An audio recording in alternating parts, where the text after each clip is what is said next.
Bionicle Chronicles 1 Tale of the Toa. Written by C.A. Hapka. Recording by Toatapi Onua.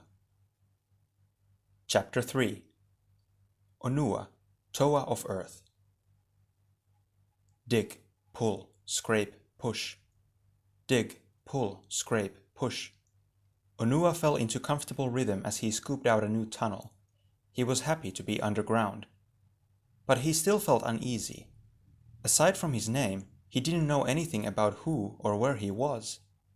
And he couldn't shake the feeling that he was somehow missing something, missing a piece of himself.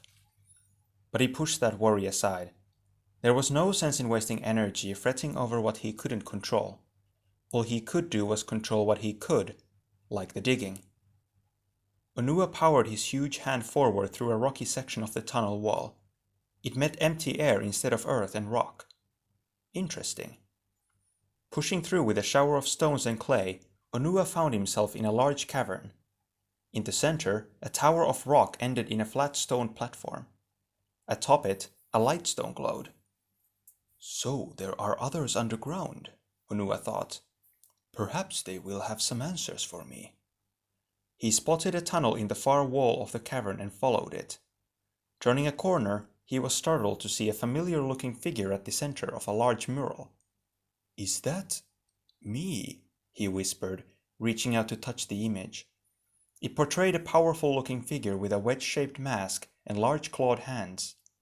The figure was standing among 5 other, similar figures.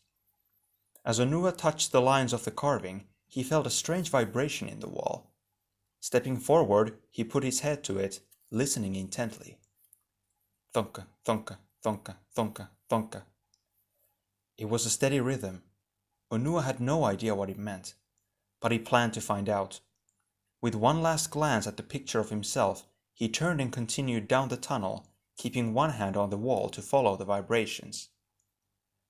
The pulsing grew stronger and stronger, and with the next twist of the tunnel, Onua found what he was looking for.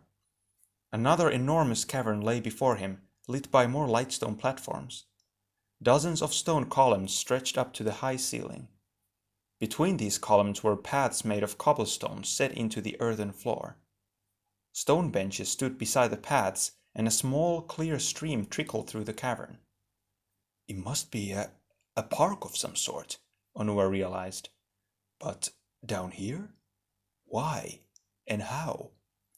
Stepping forward, he saw that the little stream emptied out into a still, round pool lined with pebbles. In the center, reddish-brown gemstones spelled out a word. Onukoro. Onukoro. What did that mean? What kind of connection did it have with his name?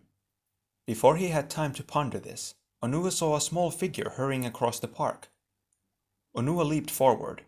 You there, he called. Hey, hello? The figure glanced over his shoulder, then stopped short. Oh, he exclaimed. Oh.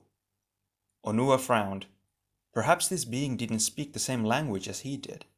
He cleared his throat. Hello, he said as slowly and clearly as he could. Me, Onua. He put a hand to his chest, then pointed toward the other. Who? You. Do you understand me? Oh, yes, the small figure cried, bending into a sort of hurried bow. Oh, Toa Onua, we have been waiting for you such a long time. Come, please, Turaga Onua will want to see you right away. Confused, Onua followed him. You know my name, he said, but I don't know yours. Oh, forgive my rudeness, Toa. My name is Onepu. I am a Matoran of this village of Onukoro. Onepu led the way through a series of tunnels and caverns. Soon they reached another large cavern. On each wall, a series of carved-out dwellings climbed nearly to the ceiling. Wait here, please, Toa, Onepu said, gesturing toward a large stone bench near the fountain. I will fetch the Turaga. Onua nodded, and the Matoran rushed off. Onua took the opportunity to look around. At the center of the cavern was a fountain filled with crystal-clear water. A sculpture arose from the pool, spouting water out of several spots. Onua blinked. Was he going crazy, or did that sculpture look an awful lot like him?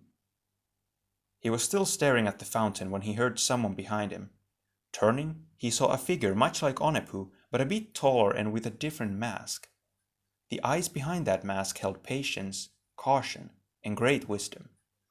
"I am Wenua, Turaga of this village," the stranger said, bowing. "Welcome, Toa Onua. We have been awaiting you." "Yes, so I've heard," Onua replied, "and I've been awaiting some clue about who I am and what I'm doing here." "The legend said that would be the case," Wenua said. "It was said that the Toa, when they arrived, would remember very little."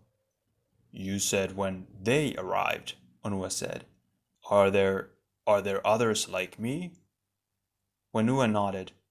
"There are 5 others," he said. "Each of you draws his power from a different element. Yours is the earth itself. Your purpose is to use that power to face and fight a mighty evil, Makuta." Though Onua wasn't sure why, the name sent a chill through him. An image floated into his mind. Dark, empty eyes in an even darker face shrouded with grey smoke. "Makuta," Onua repeated as the image floated away. "Who or what is this Makuta?"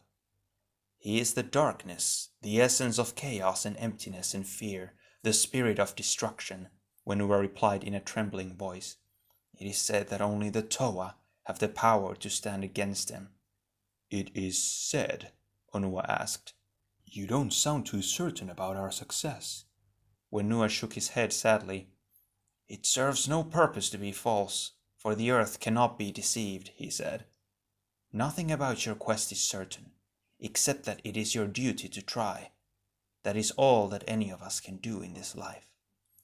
"I will do what I can," he promised solemnly. "But first you must tell me all you know of these powers you say I have." "Of course, Toa," Wenua said, "for that is my duty. First, you should know that the power itself comes from within you, but it is focused through your mask, the Pakari, the great mask of strength." My mask?" Onua touched his hand to his face, remembering the surge of strength and power when he'd first put it on. Wenua nodded somberly. "The Bakari gives you power, great power," he said. "But one mask will not be enough." End of chapter 3.